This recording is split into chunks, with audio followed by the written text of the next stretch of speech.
இப்போ ஸ்டாலின் என்ன பேசியிருக்காருன்னு பாருங்க. நான் ஏற்கனவே சொன்னதுதான், மீண்டும் உறுதியோடு சொல்றேன், எந்த ஷா வந்தாலும் தமிழ்நாட்டை ஆள முடியாது.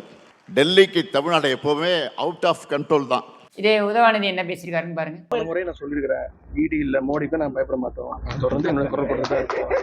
என்ன பண்ணாங்க, மிரட்ட பார்த்தாங்க, மிரட்டி அடி பண்ணி வைக்கிறதுக்கு பயப்படுறதுக்கு அடிமை கட்சி கிடையாது திமுக. எங்களுடைய கலைஞர் உருவாக்கின கட்சி, சுயமரியாதை கட்சி, பெரியார் கொள்கைகள். தப்பு பண்ணுறவங்க தான் பயப்பட தேவை. நாங்கள் யாருக்கும் அடி பண்ணிக்கணும் தேவையில்லை, பயப்படவும் அவசியமும் கிடையாது. எதாக இருந்தாலும் சட்டப்பூர்வமாக சந்திப்போம். இவ்வளோதான் இவனுங்க டக்கு.